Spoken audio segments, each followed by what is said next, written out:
Well, I want to first thank all of you for coming out today on Valentine's Day. I mean, you could have stayed home and maybe had some See's candy or something, but I think the reason you all came here is because besides all the rubbish that's being piled on our democracy these days, we all have a deep love for the principles of democracy and our country that has been founded on those principles.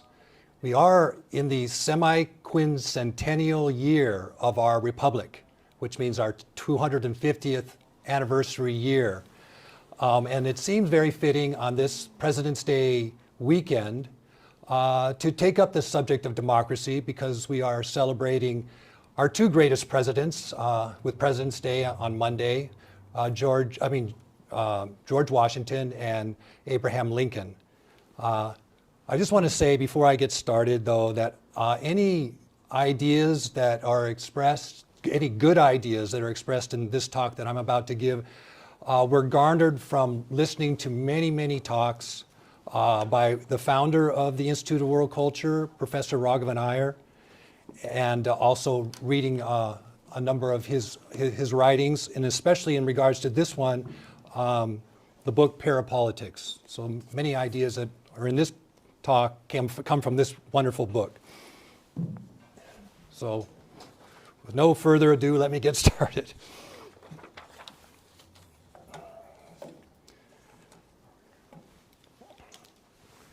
Realizing the principles of American democracy, the hard, heroic journey from independence to interdependence. Democracy is the worst form of government, said Winston Churchill in a speech to the House of Commons in 1947, 2 years after the end of World War II. Democracy is the worst form of government, Winston said, except for those other forms. I think he's right. Democracies are messy, they're prone to internal strife, and slow to act.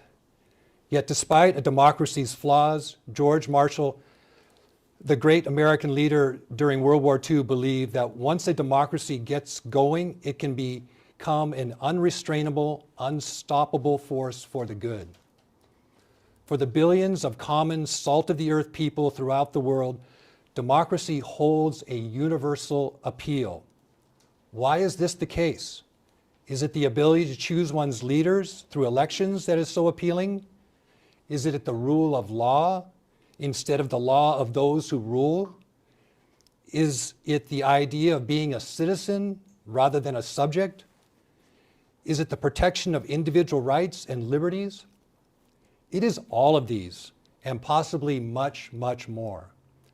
America's liberal democracy, combining majority rule with minority protection, initiated 250 years ago on this continent, has had a powerful magnetic drawing power for the world's proletariat. From its founding, America has been seen as a country of possibilities, a land of opportunity, a place of hope and dreams where one could apply one's skills and talents and get ahead. But I believe there has always been something more at work behind the American dream. Many an immigrant arriving by boat in New York Harbor wept at their first sighting of the Statue of Liberty, with their hearts beating to the poetic words written by Emma Lazarus and chiseled into the granite pedestal of Lady Liberty. Not like the brazen giant of Greek fame with conquering limbs astride from land to land, here at our sea-washed, sunlit gates shall stand a mighty woman with a torch, whose flame is the imprisoned lightning, and her name, Mother of Exiles. From her beacon hand glows worldwide welcome. Her mild eyes command the air-bridged harbor that twin cities frame. Keep, ancient lands, your storied pomp, cries she with silent lips. Give me your tired, your poor, your huddled masses yearning to breathe free, the wretched refuse of your teeming shore. Send these, the homeless, tempest-tossed to me. I lift my lamp beside the golden door. This golden door, I argue, is what is referred to in the second aim of the Institute of World Culture as the universal vision behind the American dream. Fundamentally, I believe the American dream is the desire, the yearning, the longing to be guided and ruled from within rather than from without, to be self-governed, self-ruled, self-directed. This is the essence of freedom. It is the power of choice. It is to be a self-determining agent in the world. It is the path of self-transcendence as a person's idea of the good deepens and expands. It is this idea of human self-evolution that the Institute of World Culture headlines in its website with a quote from Ralph Waldo Emerson's essay, Circles. The life of man is a self-evolving circle, which from a ring imperceptibly small rushes on all sides outwards to new and larger circles, and that without end. A self-evolving human being is one who is ever engaged in an inner revolution, in consciousness of remaking themselves. Revolutions are typically thought of in a collective external sense, yet Emerson argues that fundamentally, every revolution was first a thought in one man's mind.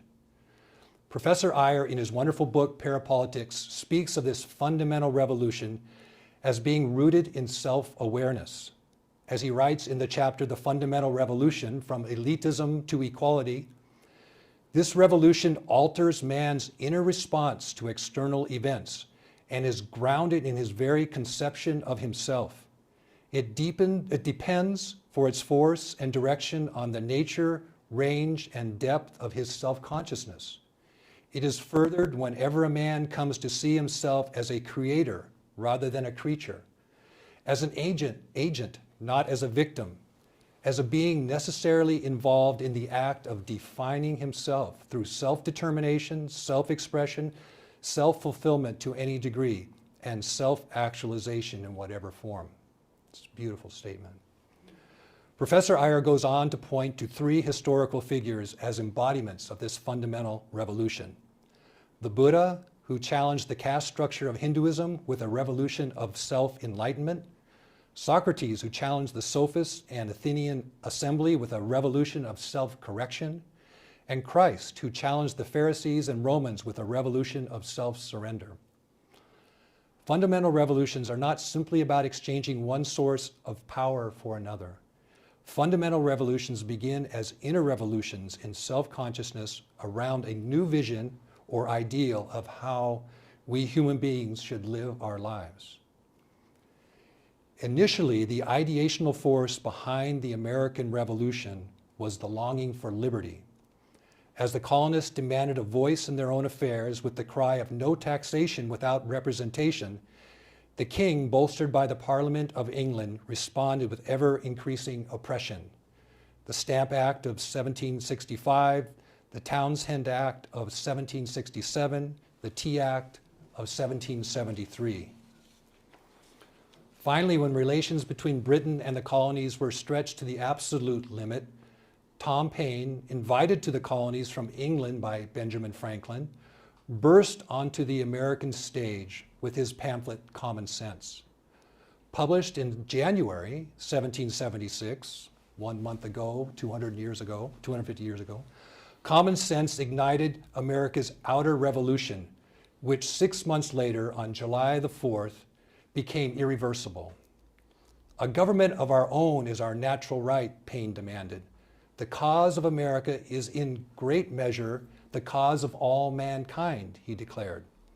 And in conclusion, Paine wrote, "On these grounds I rest the matter.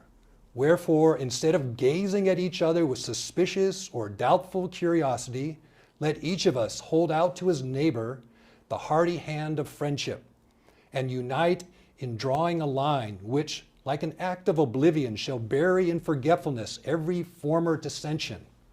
Let the names of Whig and Tory be extinct, and let none other be heard among us than those of a good citizen, an open and resolute friend, and a virtuous supporter of the rights of mankind and of the free and independent states of America." Thomas Jefferson, one of Tom Paine's closest friends, said of his writing that no writer has exceeded Paine in ease and familiarity of style, in perspicuity, which means clarity, of expression, happiness of elucidation, and in simple and unassuming language.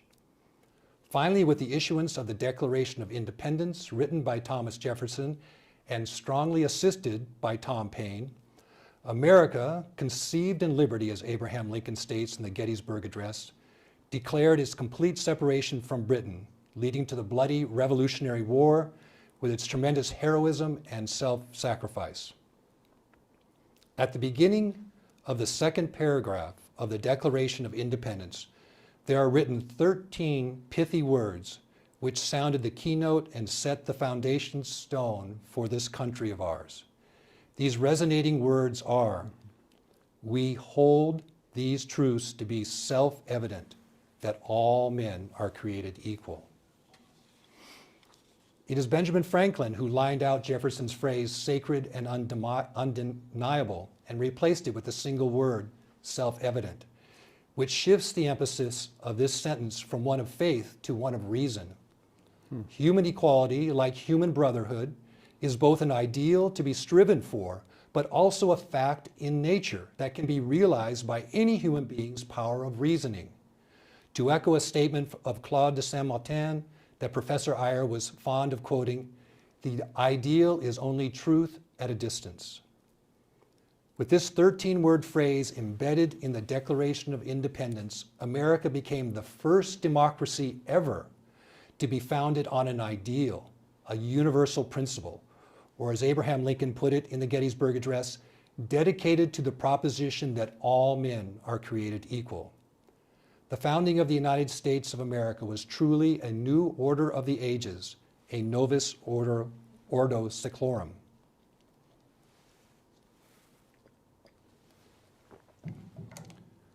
All revolutions are an attempt to bring forth a new order of things, a new turning, a new revolving.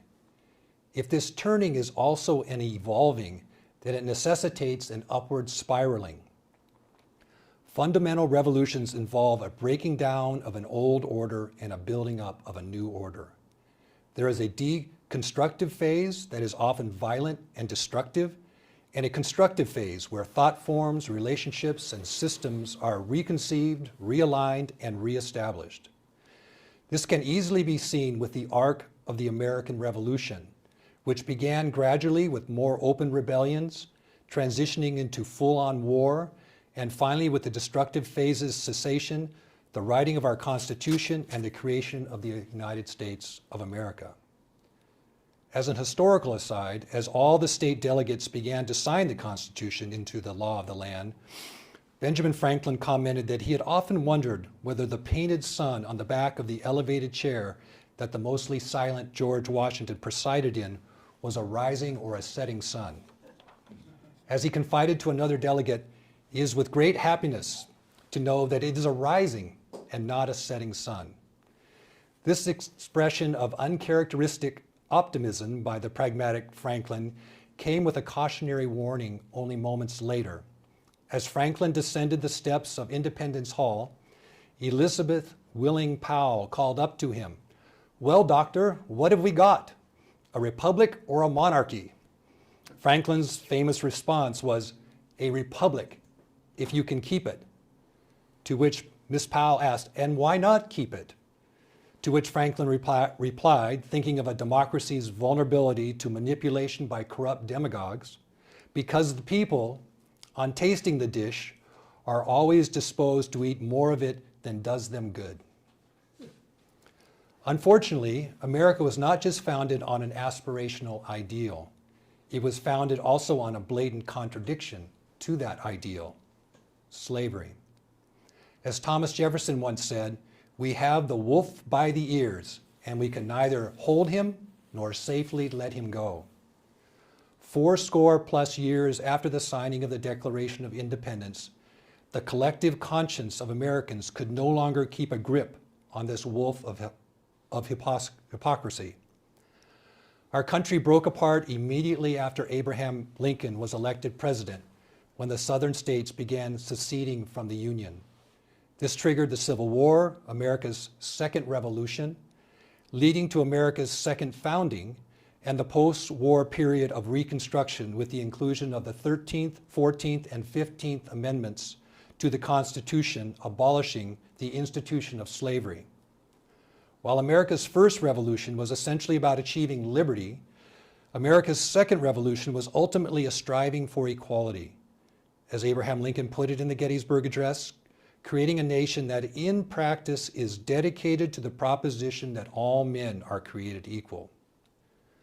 So if America's first revolution rotated around an affirmation of independence and liberty, and America's second revolution turned on an affirmation of human equality, are we as Americans currently experiencing the deconstruction phase of a third revolution as we painfully awaken to the reality and necessity of human solidarity and interdependence? America's founders would be aghast at the state of our democracy today. They saw the greatest threat to American democracy as never due to external forces.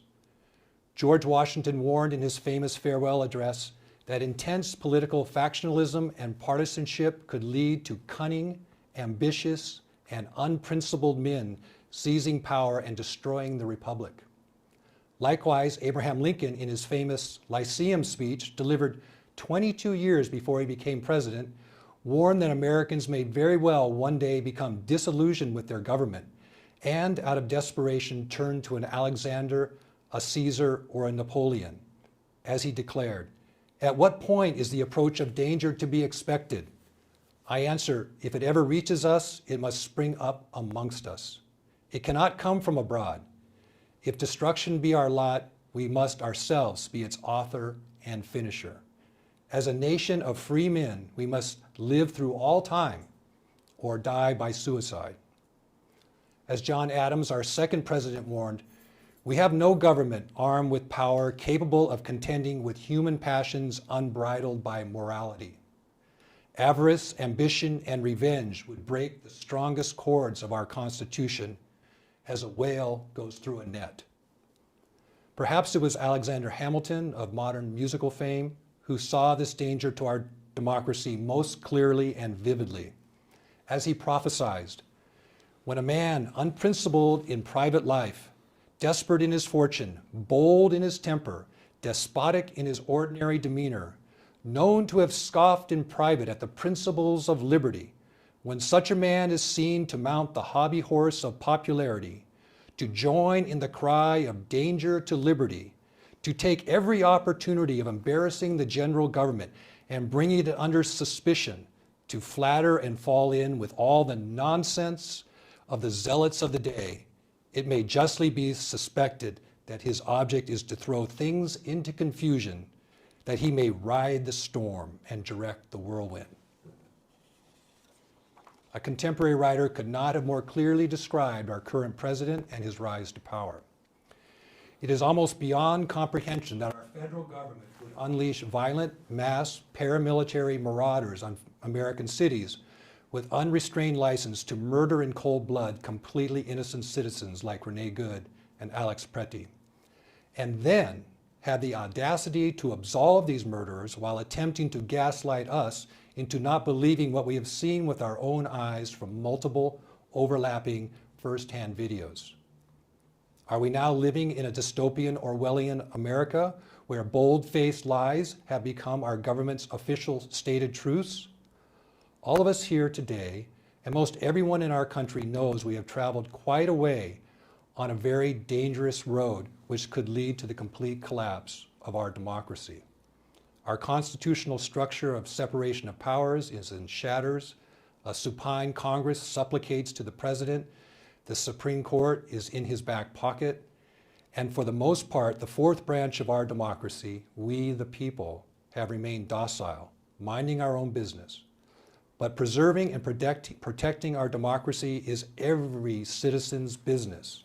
As Louis Brandeis once said, the only title in our democracy superior to that of president is the title of citizen.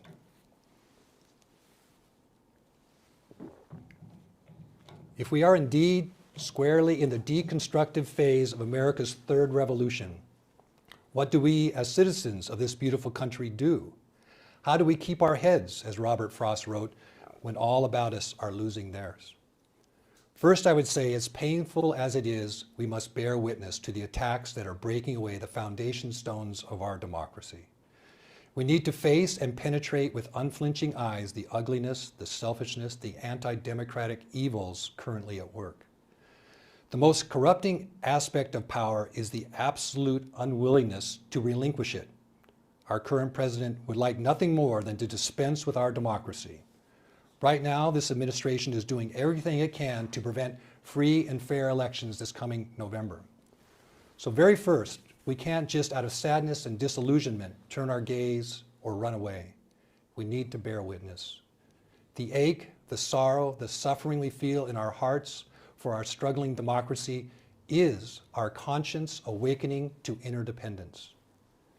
Second, we need to realize that we are not the resistance, as Michelle Alexander reminds us. We are the river awakening to interdependence.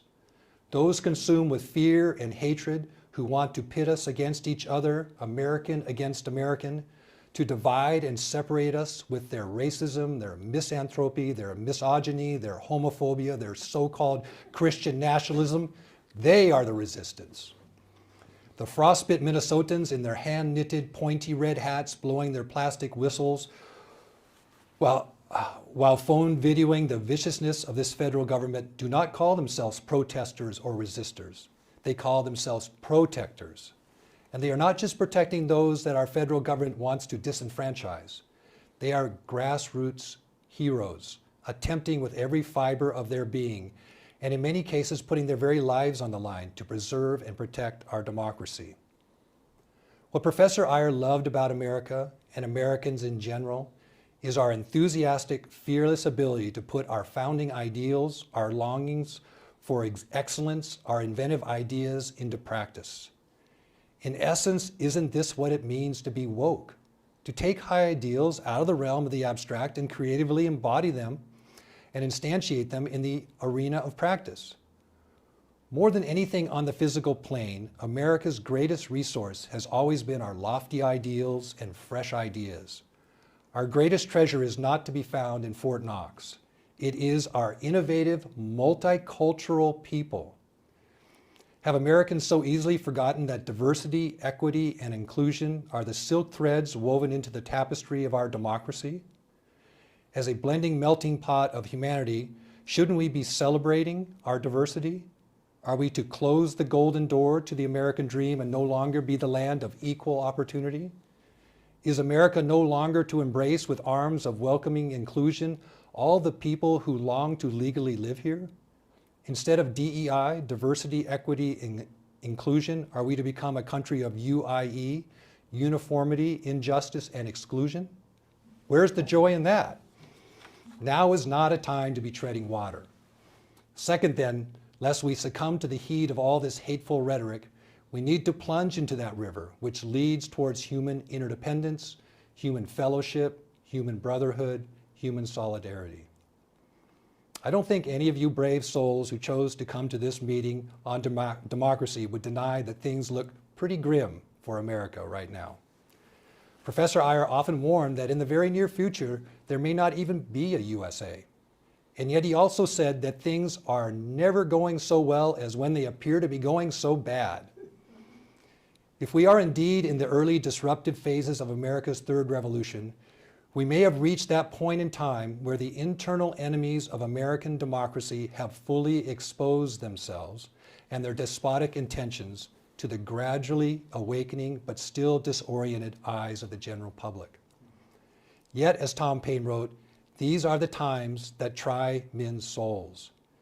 And yet over and over again, in times of great crisis, the heroes with thousands of faces in this epic story of America, those with ardent love, with eros for America's ideals, the founders and early patriots in the 1770s, the abolition and unionists in the 1860s, the American suffragettes in the early 1900s, the civil rights marchers in the 60s, courageously brought their vision of a better, fairer, more interdependent America into life's arenas of strife, standing up to oppressive authority and challenging the constricting status quo. From Nathan Hale, whose last words 250 years ago before a firing squad were, "I regret that I have but one life to give to my country," to John Brown, whose last words on the gallows 167 years ago were, "What a beautiful country," to Rosa Parks, who was kicked off a bus and arrested 71 years ago for simply saying no, to Martin Luther King Jr., who said in his last sermon the night before he was assassinated, "I have been to the mountaintop and I have seen the promised land," to Renee Good, who 1 month ago forgave the brutality of an ICE agent with her final words, "I'm not mad at you, dude." We all need to find the courage to let the inner voice of our higher conscience speak through us. So third, we must see that the long, hard, heroic path from independence to interdependence begins ever anew with small, deliberate steps taken by each of us. As Edmund Burke once said, "Nobody made a greater mistake than he who did nothing because he could do only a little." Awakening to interdependence is not somebody else's project. It is up to each of us to set our eyes forward and renew the universal vision behind the American dream. For us members of the Institute of World Culture, this work might begin by more deeply embodying the aims of the Institute. If you might notice, every one of these aims begins with an active infinitive verb: to explore, to renew, to honor, to enhance, to deepen, to promote, to investigate, to examine, and to assist. By striving to actively embody these potent aims, we find ourselves increasingly becoming that Emersonian self-evolving circle with radiating lines of interconnectedness extending out to all. In other words, each of us their own moral community make. It is up to each of us to meld what Professor Iyer called a community of strangers into the society of the future. In conclusion, let's take a few minutes and attempt to sketch a few outlines of America's future as a republic of conscience, or as Professor Iyer often spoke, a civitas humanum, or city of man. In his classes at UCSB, Professor Iyer often spoke of this mysterious thing he called the dialectic. In reflecting on how Professor Iyer used the term, I think fundamental revolutions have a lot to do with interweaving two dialectical processes: an inner vertical dialectic of a person's relationship to themselves, and an outer horizontal dialectic of an individual's relationship to the whole. The inner dialectic is one of self-transformation and self-transcendence. The outer dialectic is one of self-identification and self-expansion. If the United States weathers the destructive deconstruction phase of this third revolution, I believe it will be the interplay of these two dialectics, combining individual moral growth with regenerated social and political structures, that will be necessary for the building of a more perfect union based on a shared universal vision rooted in the American dream.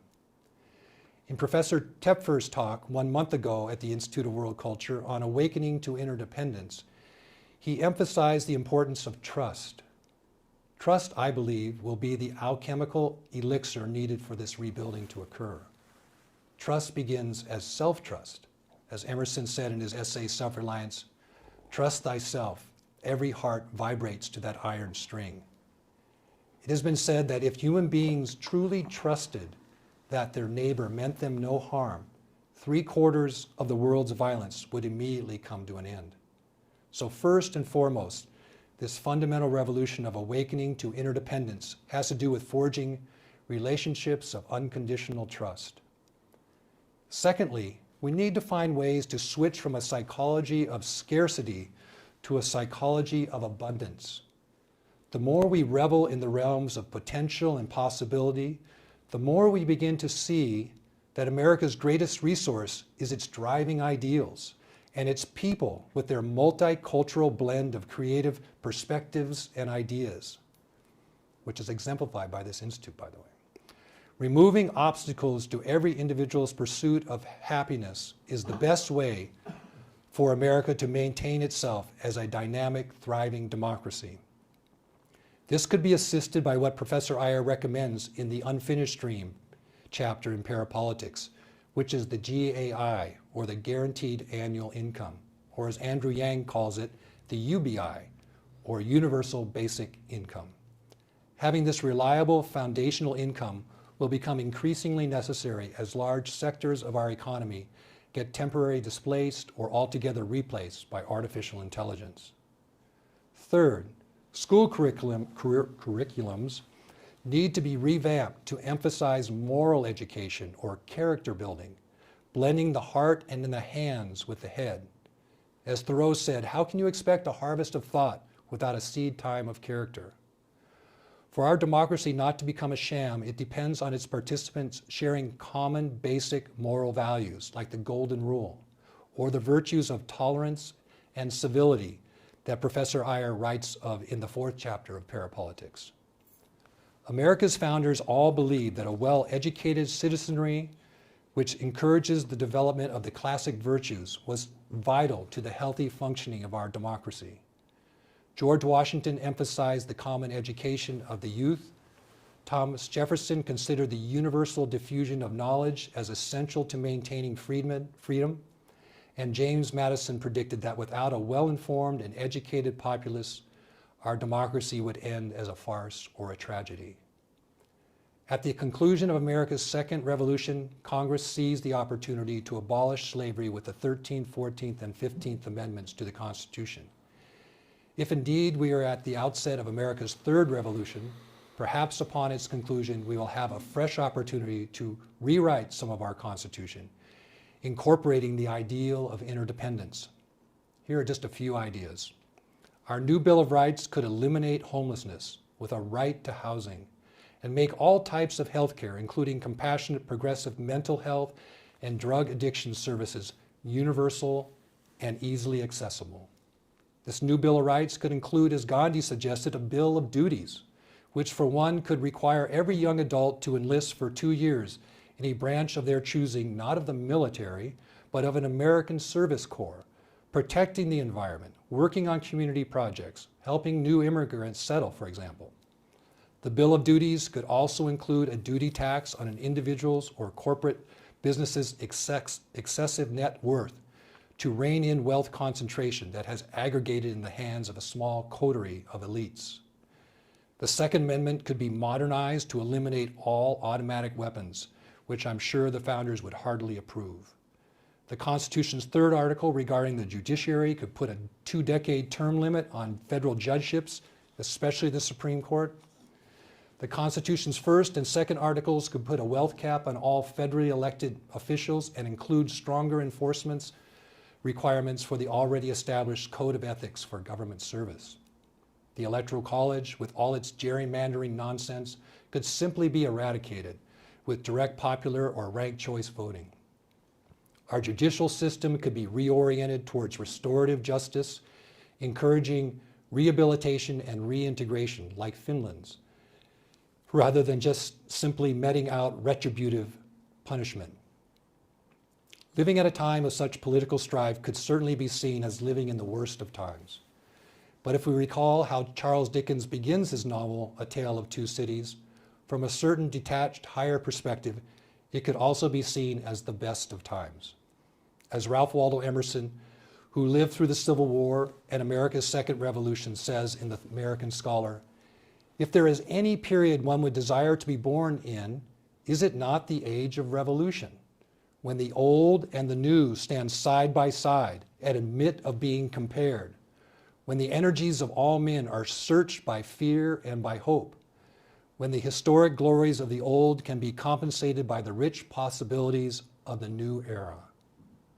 So let me conclude these musings on the past formulations, our current state, and some future possibilities for our country's version of democracy by quoting, with a few adaptations, these powerful and prescient words by John Ruskin. Catastrophe will come to America's democracy, or worse than catastrophe, slow moldering and withering into autocracy. But if we can fix some conception of a true human state of life to be striven for, life good for all men as for ourselves, if we can determine some honest and simple order of existence, following those trodden ways of wisdom, which are pleasantness, and seeking her quiet and withdrawn paths, which are peace. Then, and so sanctifying wealth into commonwealth, all your art, your literature, your daily labors, your domestic affection, and citizens' duty will join and increase into one magnificent harmony. You will know then how to build well enough. You will build with stone well, but with flesh better. Temples not made with hands, but riveted of hearts. And that kind of marble, crimson veiled, is indeed eternal. Yes, Winston, democracy is the worst form of government, except for all those other forms.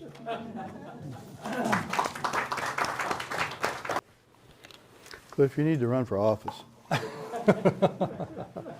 Can you imagine?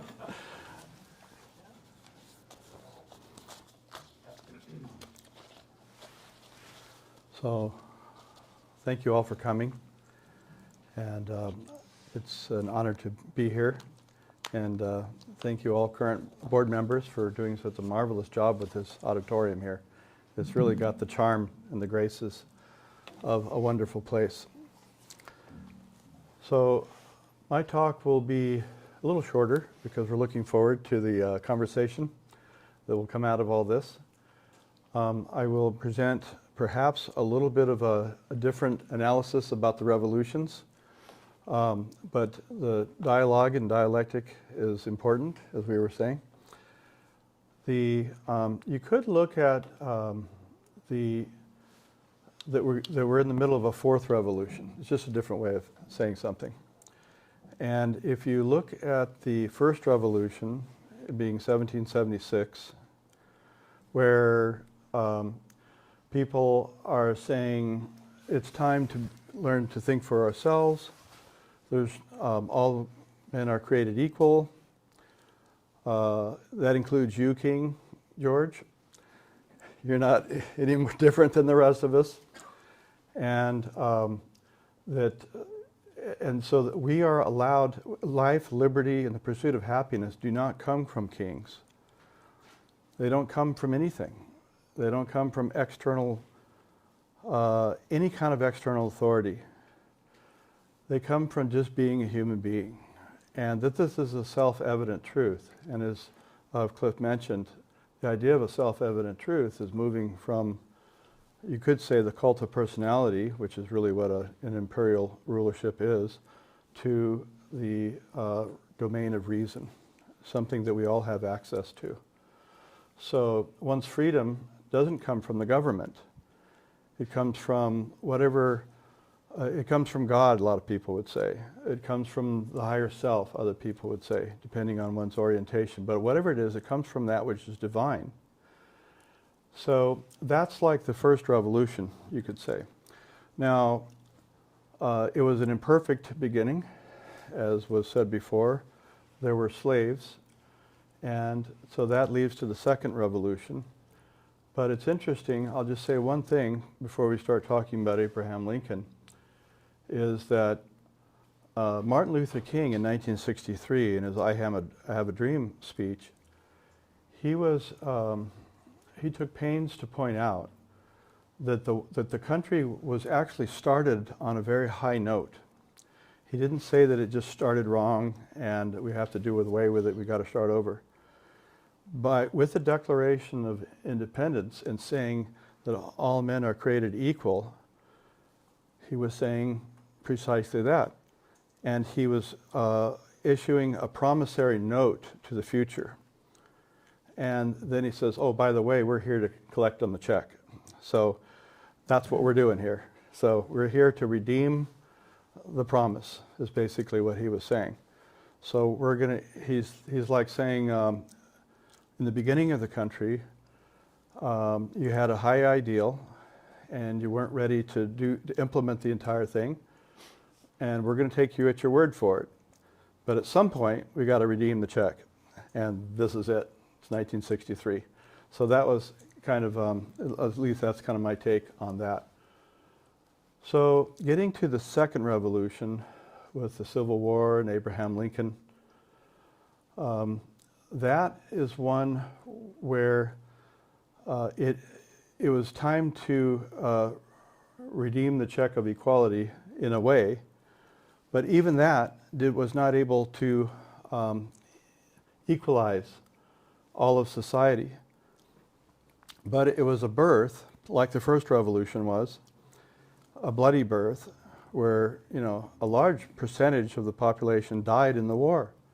It was a horrible, gruesome, sacrificial war, and thank goodness the right side won, you know.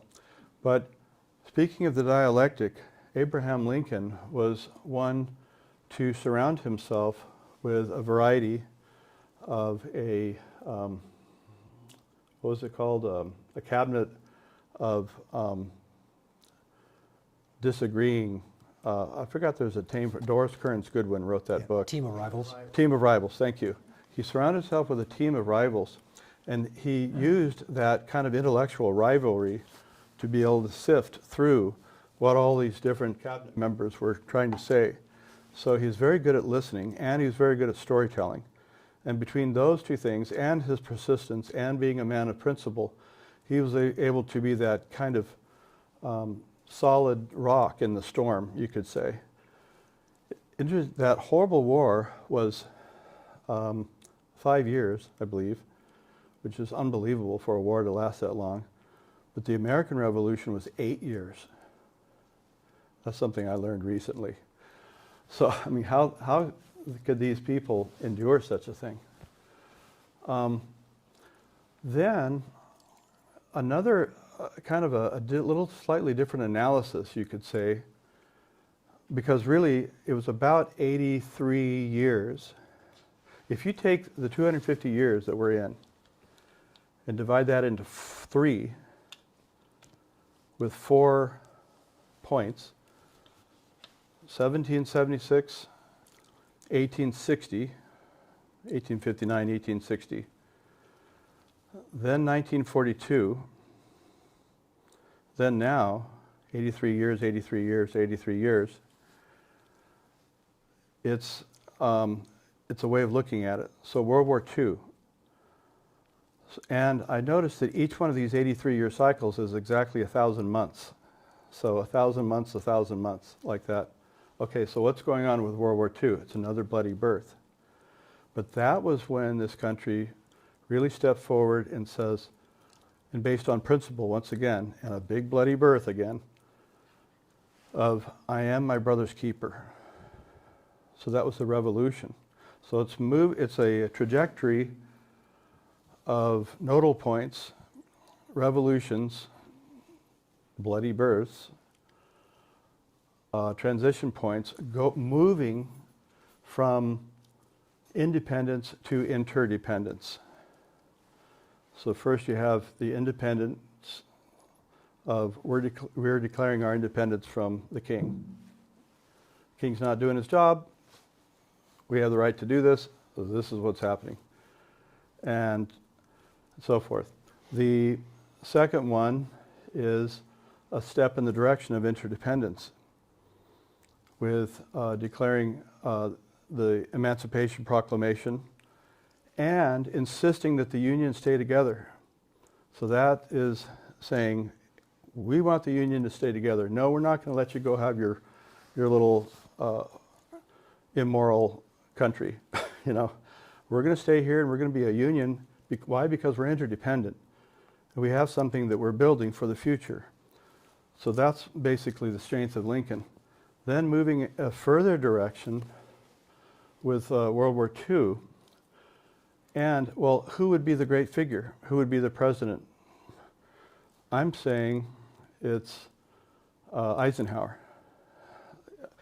All 3 of these figures that we've talked about so far, Washington, Lincoln, and Eisenhower, were amazing people of principle.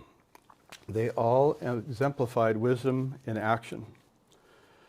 And they all were brilliant at consulting, literally, a team of rivals, and they all transcended politics. Like George Washington, there wasn't any Democratic and Republican stuff going on then. Abraham Lincoln, he was a Republican, but it was a brand new thing. And the Democrats party of those times was really a party of slavery at that time. The Republican Party at that time was the party of freedom and so forth. Now there's a switch flip-flop that goes on, so nothing applies then applies now. The thing with Eisenhower is nobody knew his politics. He never voted. He was a general. He was a warrior. In ancient India, they would have said that he was part of the Kshatriya clan or something. So that's what he was. And what's brilliant about him is he stopped more wars than he started, which is more than you can say of the other two, or of practically any president. It's so easy to start wars, but who can actually stop wars? Who can actually do that? It's like a miracle. It's so hard to stop wars. He stopped World War II by winning it. Okay, fine, that's one way to stop a war. He stopped the Korean War by negotiating an armistice. But he didn't start that. That started in a prior administration. So he was cool and calm. He was a cool head in a time when the whole world was going crazy.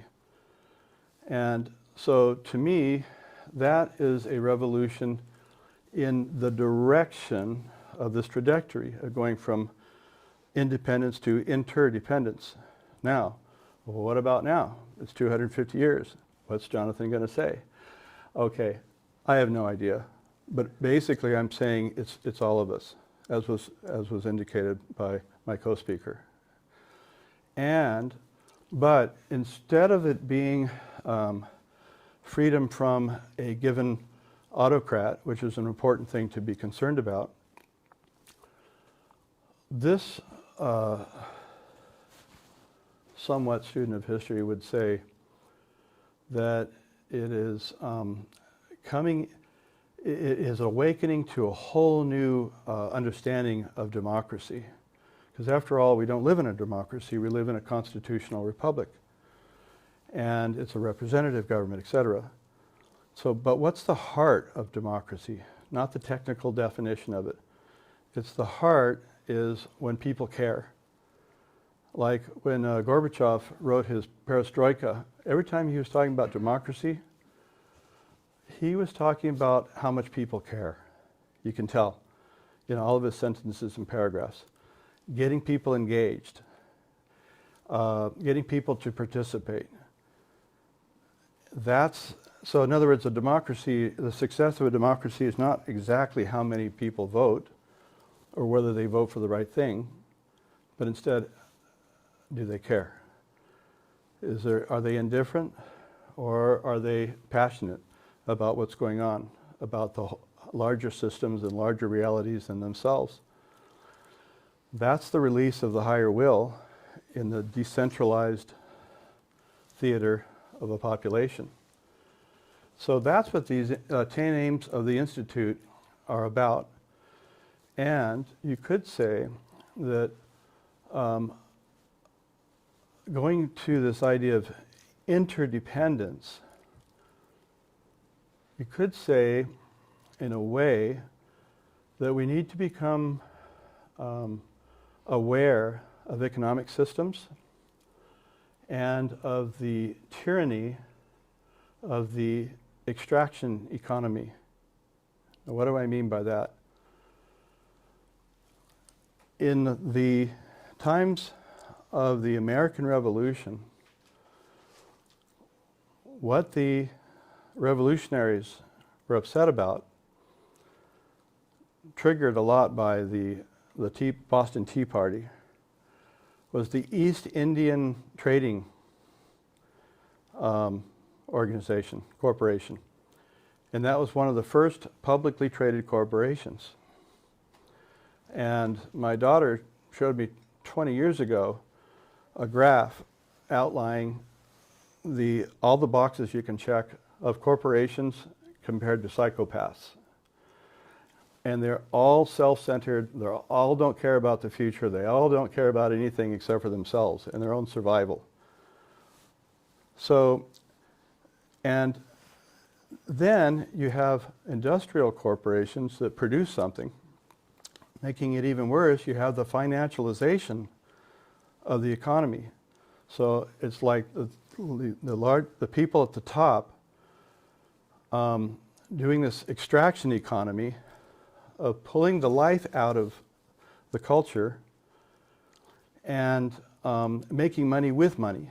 And so instead of reinserting money back into the economy and giving people jobs, people are exporting the jobs overseas, or worse yet, just using the money to make money.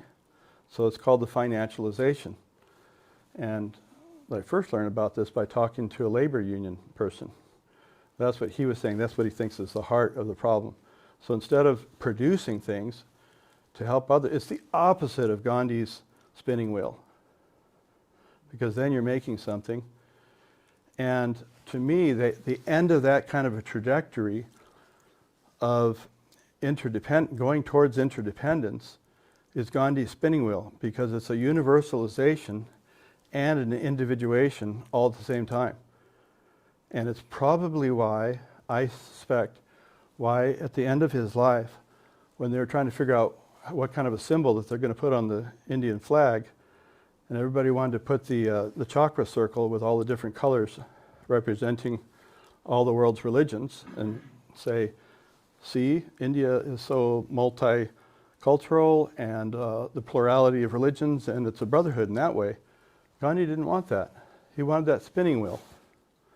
Because to me, that was initiative that could be taken. It's something everybody can do, and it's the opposite of this financialization problem. And the East Indian Company, which was made all this trouble with the Boston Tea Party, they had gone up to China, got a bunch of tea, brought it over here, and England wanted to force us to buy this tea, and we decided that the tea needed to go into the ocean. Forget that. So that was a rejection of that kind of selfishness and corporate greed, really. Interesting that that company started in 1600. And so now, another really good example of using money in the economy to do something for the people is the example of Jean Valjean. And in Les Miserables, in that beautiful story by Victor Hugo, where he was convicted of stealing a loaf of bread for somebody in his family, etc. He was in jail for 19 years, but he got out and he got a job in some kind of a factory. He came up with a really good invention. He got very wealthy because of it. He was wealthy enough to buy the factory, but the thing was is he employed the people in his community.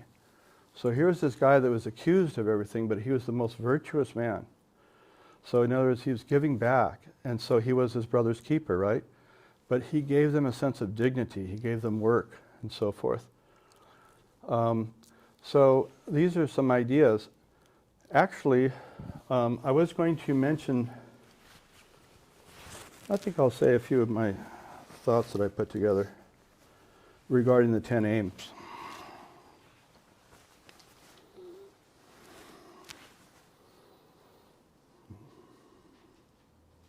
I think there'll be still plenty of time for lively conversation after this. So I wrote this thing called The Self-Evident Truths of Interdependence. So you have the 10 aims. So I'm just going to read them out. The first one is to explore the classical and Renaissance traditions of East and West and their continuing relevance to emerging modes and patterns of living. So it's very difficult to assess the present without appreciating the spiritual and societal genius of prior currents converging into the present. By recognizing the intellectual and moral genius of past cycles, we spare ourselves of materialistic notions of progress through technology. There's this idea that more technology and more modernization, that's part of the evolution of humanity. I hope not. A surprising number of prior civilizations actually begin with a golden age, then cycle through a silver age, then a bronze, and finally through an iron age. Many civilizational cycles are found to be fractal mirrorings of present-day culture, an invaluable lens by which to view our own humanity.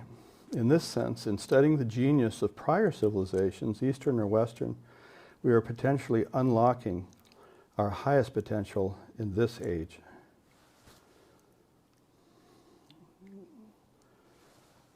To renew the universal vision behind the American dream through authentic affirmations of freedom, excellence, and self-transcendence in an ever-evolving republic of conscience.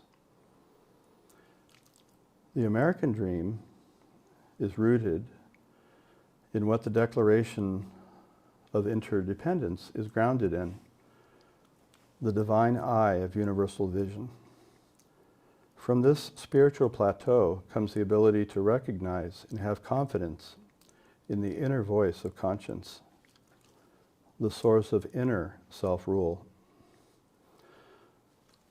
Self-rule is self-sovereignty, and both are Swaraj, the wellspring of true freedom, excellence, and self-transcendence. Hence, our national experiment is an ever-evolving republic of conscience.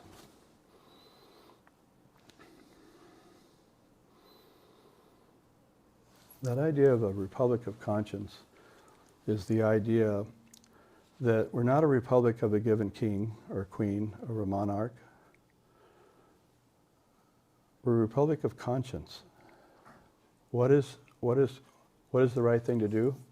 Follow the dictates of truth. Everybody can do that.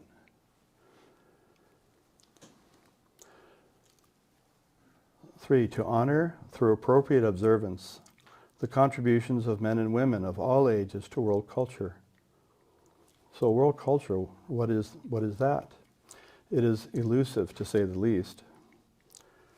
Spiritual biography, on the other hand, the study of heroic deeds, deepens our humanity, broadens our scope of vision, allowing a vision of world culture to enter our peripheral vision. So it might not be able to be seen straight, but by studying biography and heroes, it starts to emerge in our peripheral vision. By separating human greatness from psychoanalytical reductionism, it turns out we are not human beings having a spiritual experience. Instead, we are spiritual beings having a human experience. I think Pierre de Chardin, philosopher, said that. It is thus that honoring greatness and magnanimity have a salutary effect on the one bestowing the honor, thereby releasing inner greatness. To me, these 10 aims are like a yoga. They are thinking through them actually kind of invokes the higher light of awareness within to a larger view. To enhance, number 4, to enhance the enjoyment of creative artistry and craftsmanship from all cultures. A communication through creative symbolism unlocks, interprets, and transmits the language of the soul. Admiration of the creative process unites all creative people, whether they be painters or musicians, philosophers or scientists. True enjoyment of creativity releases the creative genius within us. Number 5, to deepen awareness of the universality of humanity's spiritual striving and its diverse expressions in the religions, philosophies, and literatures of the world. The impulse to gain spiritual insight here is for its own sake, regardless of hopes for salvation, regardless of where it leads. This is primary. So, in this context, religions, philosophies, and literatures are emergent expressions of the universal and ubiquitous phenomenon of spiritual striving. from spiritual striving issues, religions, philosophies, and literatures. To come out to be separate from one's partial tribe is to celebrate that there are as many paths to God as there are human breaths. And finally, this invokes one of my favorite expressions from one of the founders of this institute, Professor Iyer. The orbit of the sacred is revolutionary.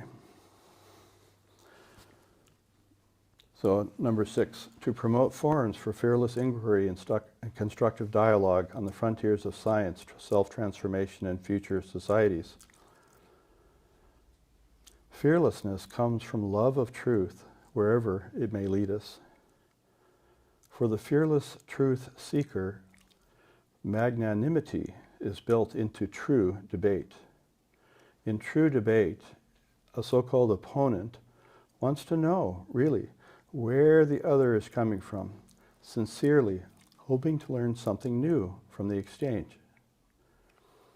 The upward trajectory of constructive dialogue is rooted in the divine dialectic, and my co-speaker referred to the dialectic. Number 7, to investigate the imaginative use of spiritual, mental, and material resources for the universal good. Trust and trusteeship are in this aim, as is the idea of universal good. We must trust our brothers and sisters that they too seek universal good. Whatever we have, a home, a computer, a book, an ability with money, an understanding of mathematics, science, politics, history, and an artistic gift, a tradecraft, a spiritual insight, whatever it is not seen as one's own possession, and for this reason is consecrated to the universal good. Number 8, to examine evolving social structures in the light of the idea that a world culture is greater than the sum of its parts, and to envision conditions and possibilities for a global civilization. So, building world culture is more than analyzing isolated parts, selecting the best components, tossing them in a bucket, adding water and shaking. It demands holistic and integrative thinking. It demands cultivating and perfecting the art of synthesis, the quintessential science of seeing how the many issued from the one in the first place, and how the many can and will return home to the one.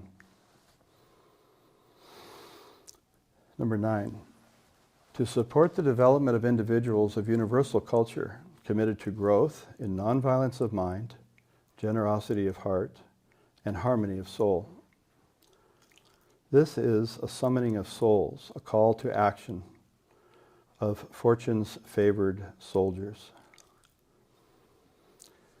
It is a commitment to assiduous alignment of means and ends in all that we do.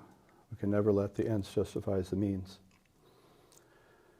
And to ever-patient charity towards all our struggling brothers and sisters, and to the harmonics of word and deed, of ideals with action. And then last but not least, 10, to promote universal brotherhood and foster human fellowship among all races, nations, and cultures. Because violence is inherent in forced cooperation or artificial harmony, universal brotherhood and interdependence are really best understood as facts in nature rather than as something we need to proselytize. Cliff touched on this. So really, how can we understand interdependence? The Tibetan notion of shunyata, that nothing exists by itself, clarifies this truth. We can all become better citizens of our own respective nations and of the world by awakening to our shared identity. Such a pristine global consciousness of think globally, act locally should not ever be allowed to become inverted. The true expression of think globally, act locally is epitomized in Gandhi's spinning wheel, a central element in Gandhian economics. Gandhi wanted the image of the spinning wheel, symbolizing Swadeshi and Swaraj, to grace the Indian flag, rather than the colored chakra, symbolizing plurality of religious faiths in his country. He wasn't against the plurality, he just wanted to affirm the Swadeshi element. The global phenomenon of financialization, using money to make money, is the strip mining of humanity and is the polar opposite of the truth exemplified in Gandhi's spinning wheel and in Western literature in the example of Jean Valjean's factory in Les Miserables. So these are some further thoughts, and it looks like we have quite a bit of time for a roundtable discussion. First, thank you both for such an ocean of ideas and forces and configurations around American democracy. My question, can you say more about what you mentioned about how you have to turn within and be self-governed by turning within and not relying as much on externals to initiate universal brotherhood, so to speak, with others? We're mic'd up, right? You want me to take it, or? Why don't you go for it? The question is, how by turning within do we more, can you just one more time ask the question? How by turning within will allow us to work more cooperatively with others, and in doing so, work toward the common good? I think everybody heard the question. And my mind just immediately went to the transcendentalists who very much advocated that idea of turning within. And that's the emphasis of transcendentalism, is to find inside oneself the confidence, the fearlessness, and kind of the inner stability to be able to then go out and not get knocked off one's feet by all these other forces. So that's, I think what Professor Iyer often talked about as the dialectic, as what Plato had also taught about as the vertical dialectic of going within oneself, asking fundamental questions about who one is and what one's place in the world is, what one's purpose is, and then from there being able to go out into the world and interact and engage with the larger community in a very purposeful way of contributing to the whole, rather than being someone that's more gravitational in terms of wanting to get the idea of my rights, what my rights or whatever. One wants to find a way to kind of integrate oneself with the larger community and find one's place in that community and one's responsibilities and duties based upon the actual skills or talents that one has. And it's, I think, but the only way to really do that is to do that inner search first, initially. And that's kind of what I think Plato talks about too in terms of the dialectic, the inner dialectic. Oh, that's a wonderful answer. I guess my question is, in a democracy where there is majority rule, who or what is there in place to protect the individual against majority rule? I'll take that one if that's okay. Go for it. That's a good question. But that's why America is called a liberal democracy, not because it's liberal, but because it combines majority rule with the protection of individual rights. That's like the Bill of Rights and so forth.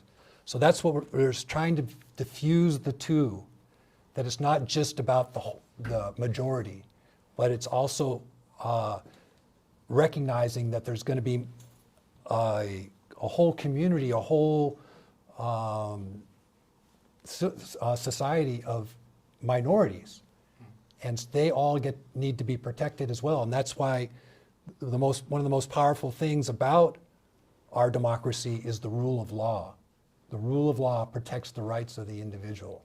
And so all these attacks that are now happening about the rule of law are to me, one of the scariest things, where the rights of the individual, the rights of the minorities are no longer being protected. And all you have to do is read what's happening in the news these days to see that that's one of the biggest erosions of our democracy is individual rights and so forth.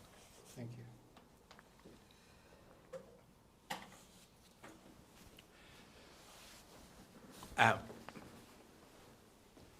I'll put my question this way. Can both of you say something about being our brother's keeper in the context of interdependence? Linking up with what both of you mentioned about the problem of psychological scarcity and psychological plenty. That was pretty concise. So, I'm my brother's keeper, psychological scarcity and plenty. The problem with psychological scarcity is that we think, well, there isn't enough, so therefore I need mine. And forget about my brother. That's really unfortunate. But with psychological plenty, then a person can relax and say, you know what, there's actually plenty for everybody.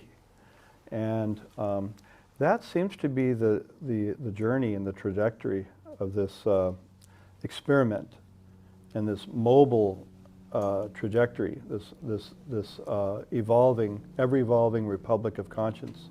So at different levels, as I was saying, at these different nodal revolutionary points, it's an evolving republic of conscience, so that the light of conscience is able to shine through a wider aperture at each level, going up as we move towards authentic interdependence and the authentic idea of real brotherhood and sisterhood. But I'm sure No. because you said both of this. No, but we're just going to try and keep the thing moving here. Yeah, hopefully we can get around this thing more than once.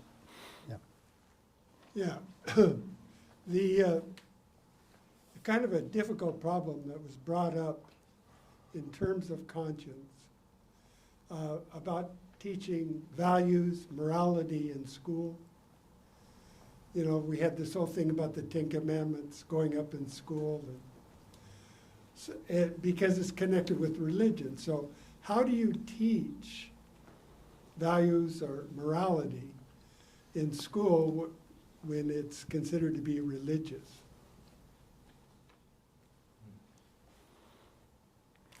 Can I take it? Go for it. I'd like to give an example, a beautiful example of that, how it's being done in my granddaughter's class. Because I was at my son and his wife's place for dinner just the other night, and my granddaughter comes in, who's 6 years old, and her name is Coco, and the grandson, who's 3 years old, Toby, and she goes, "Mama, do you know about the person that changed the world?" And and my daughter-in-law, Dee Dee, goes, do you mean like Gandhi or Jesus or the Buddha? No, Mama. It was a girl my age, 6 years old, and her name is Ruby Bridges. And when she's telling this story, I go, who is Ruby Bridges? And so Coco says, yeah, she was the first black girl who was 6 years old to integrate a white school in the South back in the early 60s. And she changed the world. So there's a perfect example of someone teaching morality, you know, without tying in religion. There's so many creative ways to do that. There's this really wonderful article by David Brooks called Why Has America Become So Mean? And in it he said, I first wanted to write, why has America become so sad? But then I realized, no, America's both sad and mean. And then he kind of pointed out that we are no longer really emphasize ethics and morality in schools. But in the 1800s, there was a great emphasis on that. And he pointed out one thing I really loved about one boys' school where the principal says, what we want to do here in this school is develop boys who are decent at a prom dance, but indispensable in a shipwreck. And I just love that, you know, like just putting it like that. But the founders saw that it was the virtues, the moral fiber of all the people in that in America that was critical for the vibrancy, the stability of our democracy.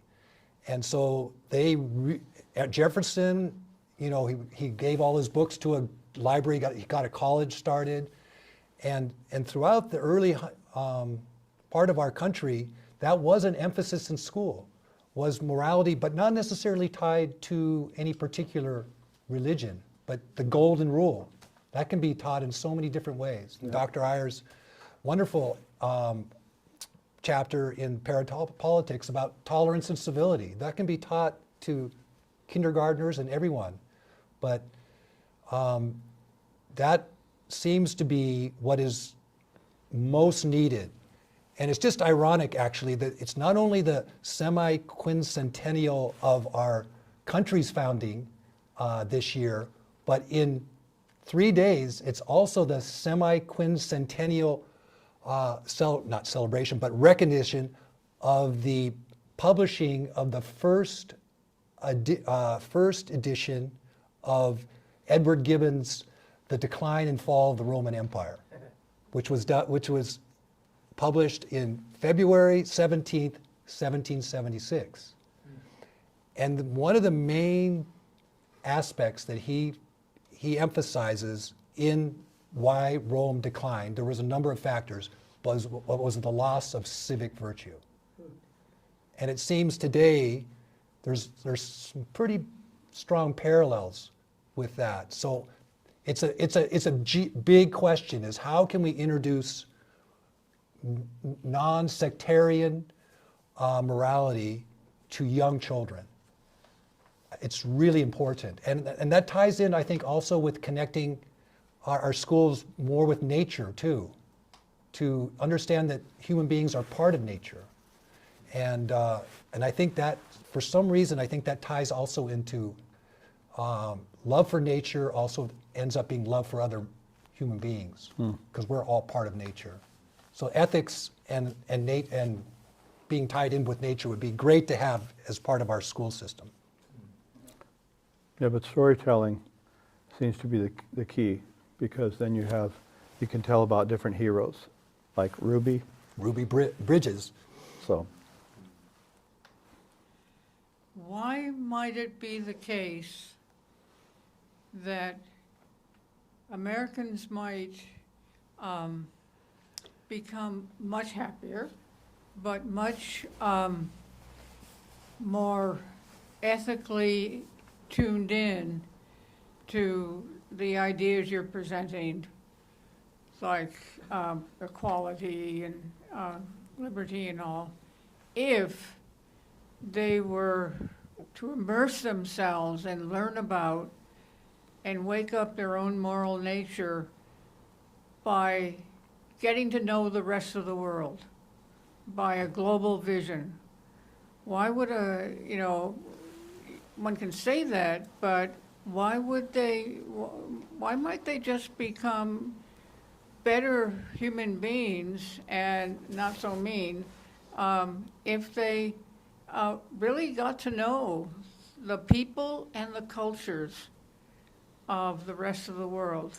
I mean, we're only 4% of the world's population, so we don't need to go overboard on thinking we're the first and things like that. But do you have any thoughts on that? What was the question? Happiness and, oh yeah, the global vision and knowing about the world. I remember when you were president, and you're probably still doing this, you were always saying, there's a big world out there, and we're only 4%, that kind of thing, the world culture. And maybe we would actually like the experience of getting to know a great difference among people and cultures.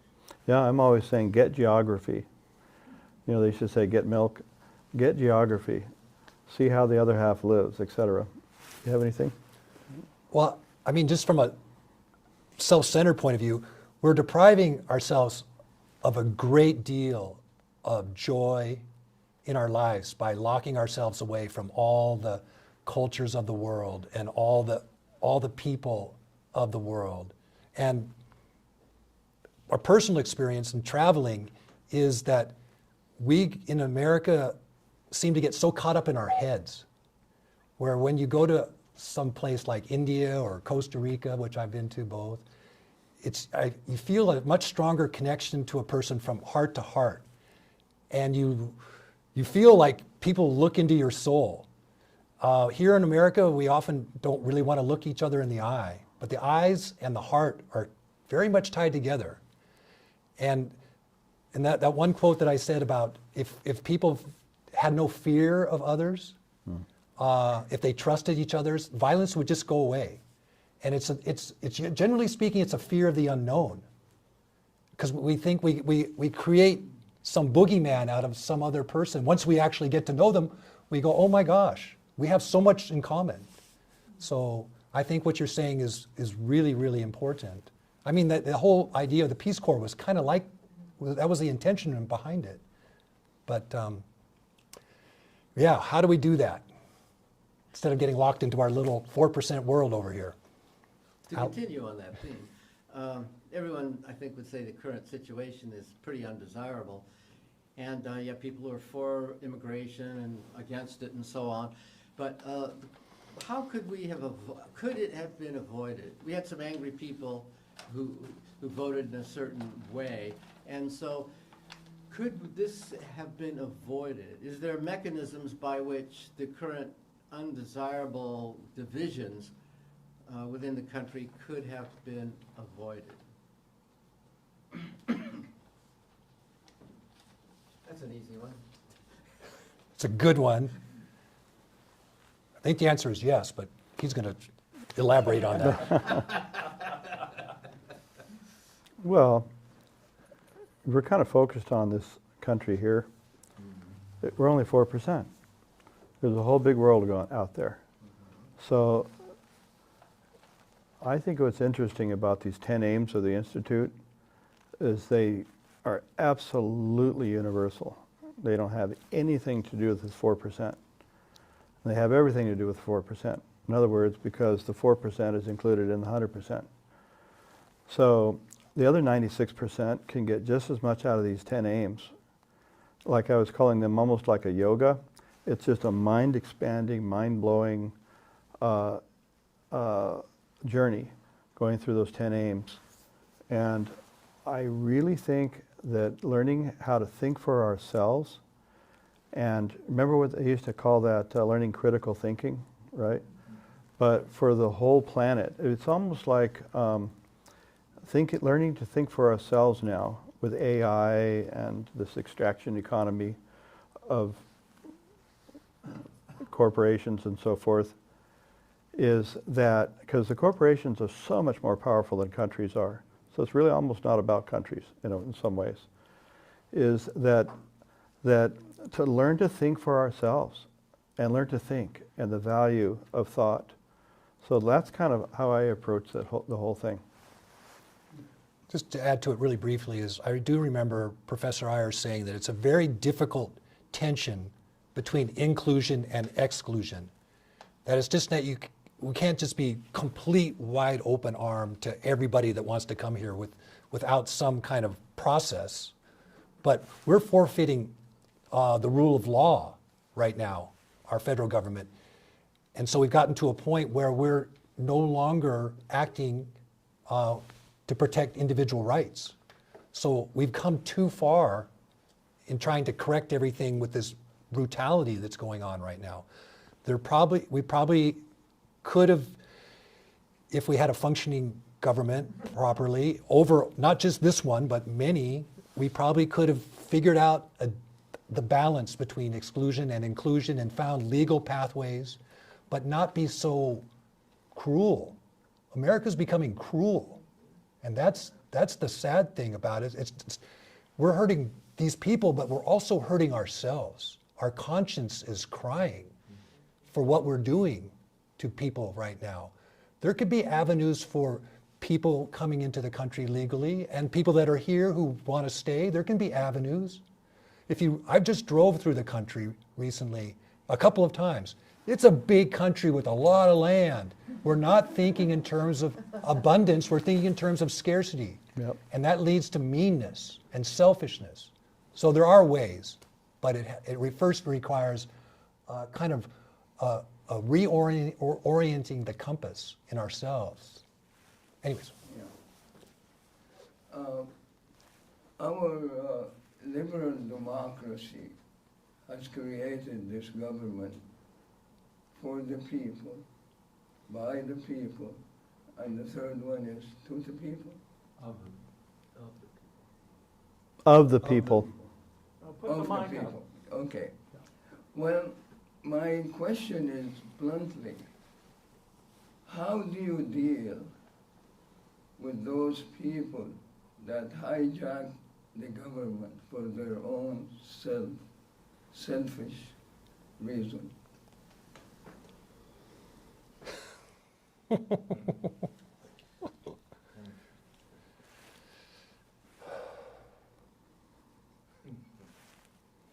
been going on for thousands of years. Well, I think this is what the problem that we have. It's part of the financialization of everything. So power becomes monetized. It's interesting that I want to tell a quick story about my wife's father. She's from China. And he was like a true believer in communism, in the best sense. He became the main administrator in a town of a couple thousand, and it was a logging town.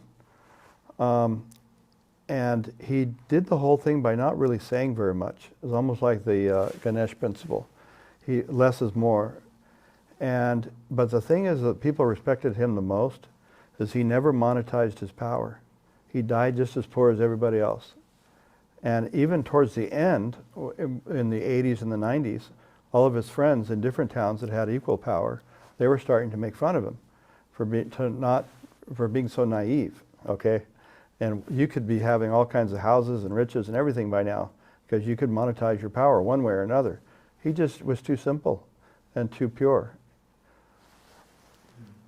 I think you're hitting on it too, that we have lost what Lincoln was talking about with a government of the people, by the people, for the people. It's become a government by elites and controlling wealth. And Alexandria Ocasio-Cortez brought that out recently in Munich. She went over there and was talking to people and saying that basically the rise of far-right populism radical populism is due to this concentration of wealth in the hands of a very small minority. The statistic in America is just absolutely terrible. So what do you do about it? I don't know, but it feels like there's gonna be a reckoning. So we'll see what happens. Do you know how it started? How it started? Well, no, I don't. I mean, it's been going on for a long time through, as Jonathan said, through ages.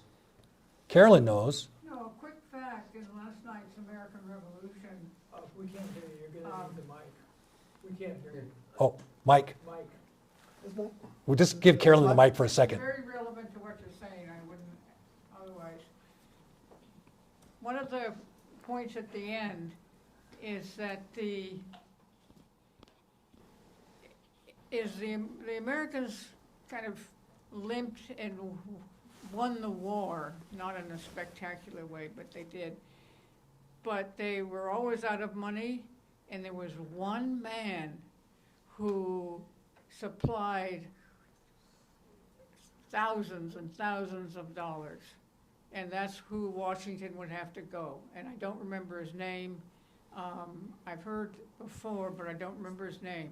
But there was a man who was who enriched, he worked and invested and all that. He was the richest man in the country, and he gave, and at the last big battle, Yorktown, they went to him and said, we really need more so to finish this off. So that set the model for if you want to be influential, because he wasn't necessarily, a super ethical person, but there was, and somebody set the example, get rich, and then you can have an influence on politics. Okay, our time is moving along, so please ask your question.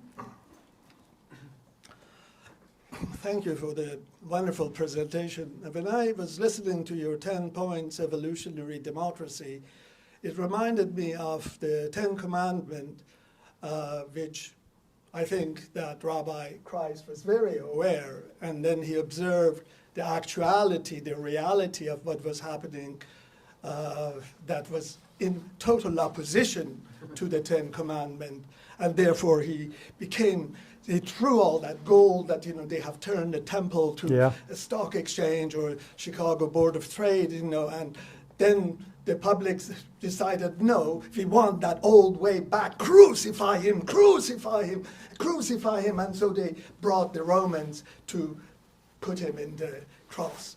But that is exactly what is happening now. This is exactly what is happening now.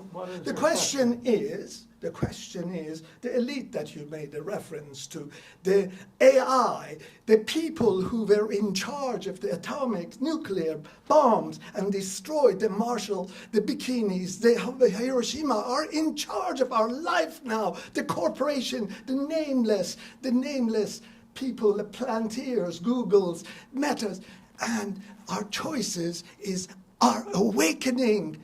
Our awakening, that 10-point, is essential, and that is this foundation, this center is all about. And if you want to expand, I appreciate, but I wanted to make a point. Sorry if it wasn't a question. Thank you.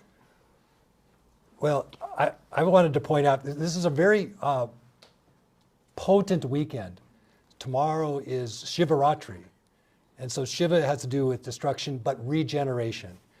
And so I think in my particular talk, I talked about these scary situations, but sometimes we might need to also restore ourselves. We need to not get sucked into it, into desperate thinking. We have to, like I said in my talk, keeping our heads while everybody else is losing theirs. But we need to regenerate ourselves. Shiva is about regeneration. So we also need to find ways to not get swept up in, the storm and the whirlwind that is being generated, and find ways to regenerate ourselves, renew ourselves, and from a calm center be able to do small but decisive actions in our own orbit. The idea is that I was trying to present is that we are and I think it's part of what the Institute is all about, is every individual is a nucleus of a moral community. And all these nucleuses, like a human body, I just Googled it the other day, that there's like 37 trillion cells in a human body, but they're all connected. But we need to create our own moral community. And that is regenerative, to be able to find even a small thing. And one small thing is, you see a homeless person on the street, don't give them money, look them in the eye. That's more valuable to a homeless person than money. Sit down, ask them what their name is, ask them to tell you their story. That is one way, in a very small context, to begin to expand one's own moral community. And Epstein Files is really a wake-up call to really understand the network of the human trafficking, drug trafficking, arm trafficking, and we have to stop this. We have to awake and stop it, because there are ways. Martin Buber says, I and thou, and that's what we say. Yeah. We have to get back to that. Could I say something? That's why I think that Gandhi was so keen about the spinning wheel. He was saying that there's small things that we can do now, that there's initiative, we can re-seize the initiative, and don't worry about AI and all these other things. Just refocus, do what one can do, and be an example, and do something, but it's totally thinking globally, but acting locally. So, another question? Jenny? Well, I think you just answered my question, but I'll say what my question was in my own words. We had two things in the 60s. Martin Luther King talked to America and said, well, one big problem is racism, another militarism, and another materialism. And then we had in 75, the restructuring of the international order, the report from the Club of Rome, where we figured out that America was taking, and the West, was taking way too much from the rest of the globe. So should we step back is a natural response. And I heard the speakers referring to the guaranteed annual income, to efforts, to become more nonviolent, but through learning morality in schools. But I just wonder, if we did such things, would the plutocrats, like the ones who stood behind President Trump in a phalanx at the inauguration, would the plutocrats just go away?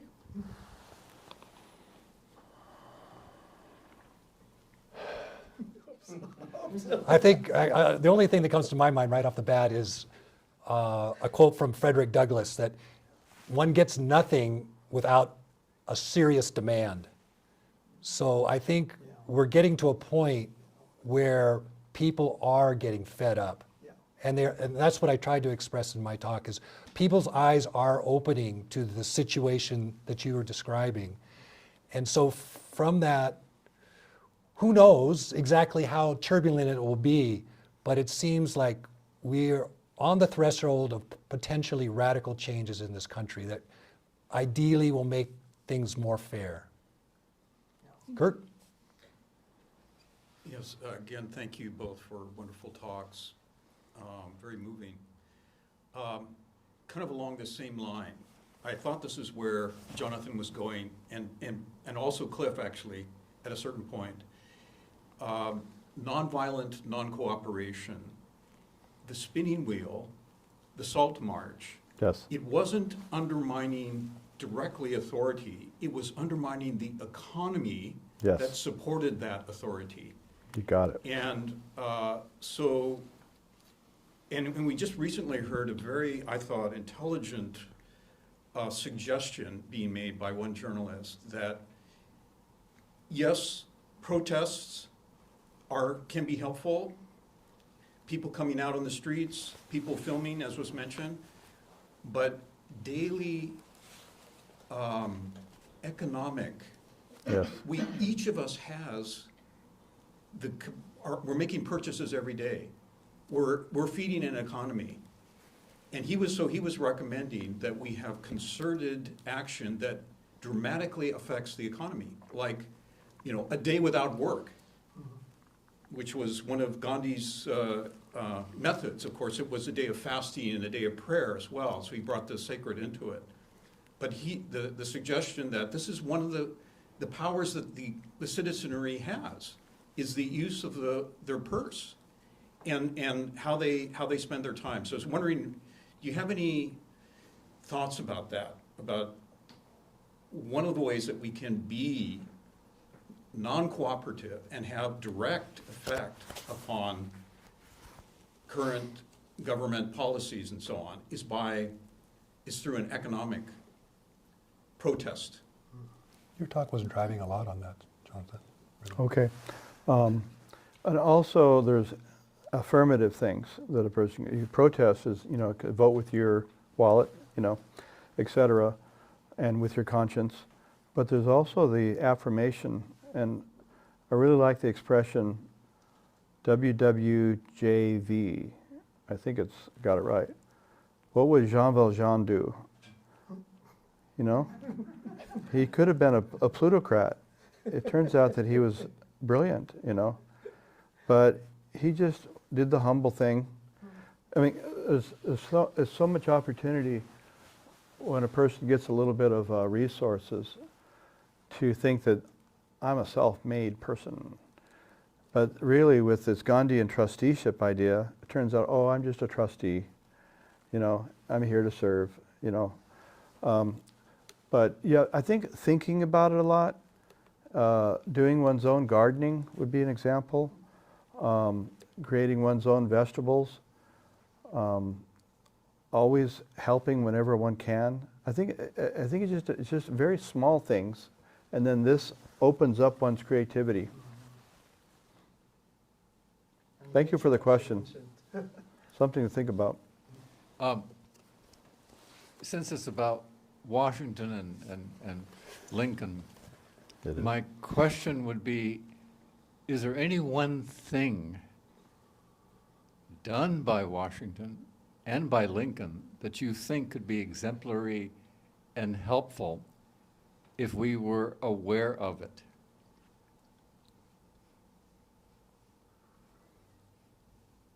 Well, Lincoln would have normal people just come into the White House. Would have what? Normal people, just normal people could just walk right in, Hey, I need to talk to you. That kind of thing. That's an example. I'm not sure that that's even possible now. He said one thing, so I said one thing. So you must have something in mind, though. I do. But it ain't my show, so I'm just wait. No, there's got to be something, because if we refer to them, there has to be a reason that there's something, some quality, some action that really is not simply an anachronism about the past, but actually could be compellingly helpful if it were adopted by at least a few to some degree, compatible with your whole notion about micro applications of a vision being important. So, for example, if you want me to give you an example and see, this is my question, do you agree that Washington's deliberate decision not to become the monarch was exemplary? He could easily have been the King of America. He was offered it. Many people wanted him to be. Many times. So is there a lesson in that? Is there a lesson in Lincoln when he spoke after the abolitionists whom he had issues with, not because of their principle, just because of their way they went about it? But he's, was his notion of, you know what? When you stop and think about it, if you and I in the North had been born in the South, we probably would be slaveholders. And if those in the South who were slaveholders were born in the North, they might well be abolitionists. That kind of political imagination, moral imagination, is that what we need? I have a thought on that. It's a story, actually, Yeah. from the wonderful movie on Lincoln, which I've watched many times, and I certainly recommend people watch it because Daniel Day-Lewis does an amazing job of portraying Abraham Lincoln. But in there, there's one potent scene between Abraham Lincoln and Thaddeus Stevens, who was a very strong abolitionist. And Lincoln says to him, the problem with you is you see due north, and you think you can go do a straight line to get there. Whereas I see all the ridges and valleys that we have to navigate to get to where we're going. Yeah. So it requires patience, tenacity, It's but the patience. dialectic of growth. And also, I think also what Lincoln represented or set an example of is how with the team of rivals and all these human beings that he dealt with, he was always listening and trying to find a way. He didn't think his was always the right way. He was searching and open to discussions from many different points of view, many different sides, so that you're not really, we think in Congress that we have to compromise a lot, but if we really did what Professor Iyer recommended and really listened to different points of view, we can find a way to integrate. Because certainly there's a balance between the conservative and liberal sides, and they both have their merits. But putting them together, dialoguing it out, that's kind of like a human dialectic, where then an answer, which Professor Iyer often taught would happen, would just surprise. It wasn't anybody's particular idea. It just kind of came, a synthesis by everyone being earnest, and being sincere about trying to find the truth. And that's Lincoln represented that so well. And by the way, I would add to that Eisenhower. Eisenhower is another like that example. too. Exact same thing. Yes. Sorry. But Oh, you got someone behind you. Just one thing though, along those lines, just one thing quickly, is that Thoreau, in his civil disobedience papers, used the word servility a lot. He was really an abolitionist of servility as much as he was an abolitionist of anything else. In other words, thinking for yourself, that's the whole thing. Don't just go along with the tribe and the herd. Okay, I'm done. Yes. This will be our last question because we're really at our time boundary now. Okay. Sorry. Go Sure. ahead. What are some of the qualities and skills that, thinking of us today, we need in order to work with a team of rivals such as Lincoln exemplified?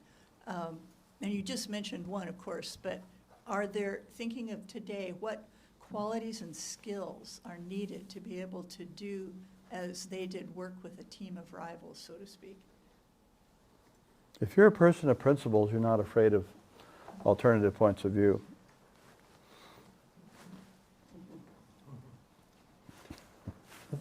One thing that I think that, my wife has a little a Zoom thing called Gems of the Wisdom Traditions. And what comes up a lot in her Zoom gatherings is this idea or this necessity for deep listening. Yeah. And somehow a lot of us have lost that ability to really slow down enough to really listen, not just with our physical ears, but with all of our being to another person. And the more we're able to listen to other people, the more we probably would agree with them. Ultimately, it's like we're not getting to each other's depth. Mm-hmm. And by being able to listen more would be critical to understanding, which I think is a lot of what Carolyn's question about getting to know other people from around the world, mm-hmm. and your question about being our brother's keeper, starts with actually recognizing each other person as our brother and sister. And that's part of what it means to begin the process of developing a republic of conscience, I think. So. Well, unfortunately, we'll have to close our meeting because we're a little bit past our time boundary.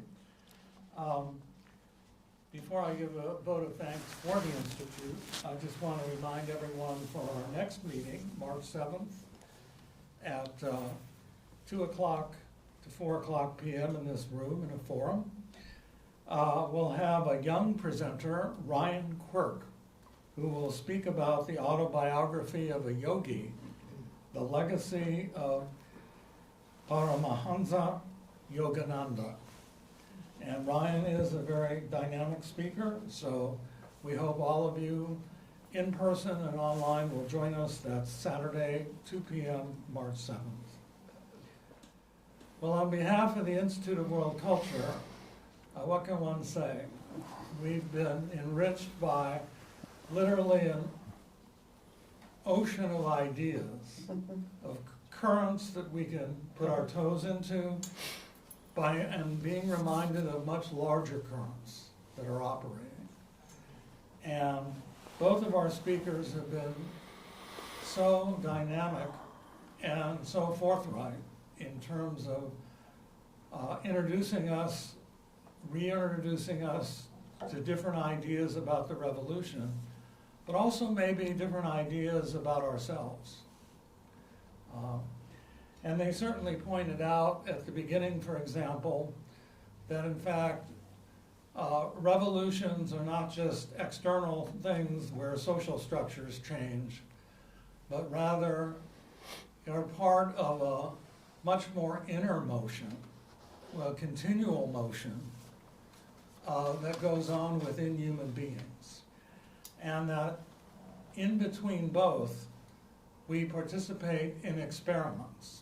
And the American experiment, or experiments, if you want to call it that, for the past 250 years has been really an experiment in taking the highest ideals, you know, the sun that was on the chair of Benjamin Franklin, the highest ideals possible that one could practically introduce into human society, and conducting an experiment. Because democracy is an experiment. That's why you have elections. That's why you have different arrangements of groups. But of course, it revolves around pursuing, to some extent, a truth embodied in a common good. And it was mentioned many times, a republic.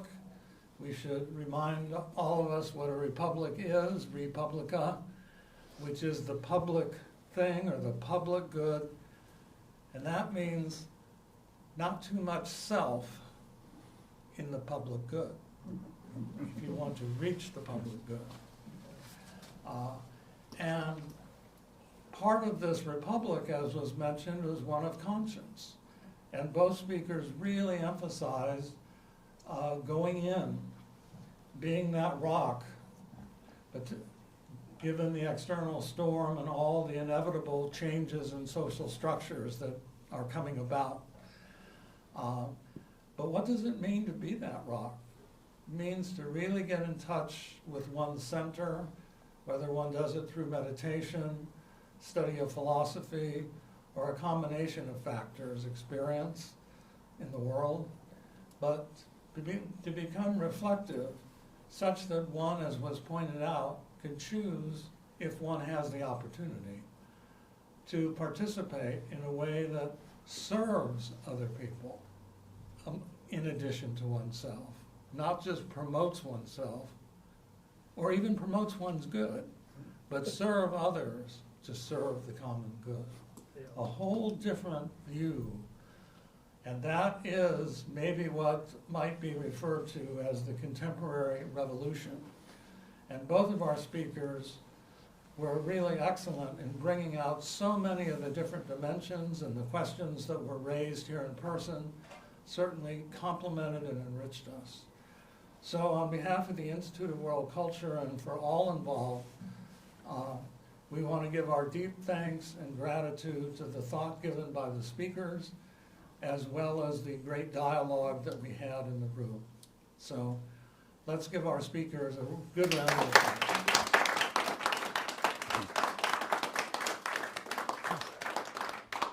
Thank you, Maurice. Yeah, thanks, Maurice. Oops.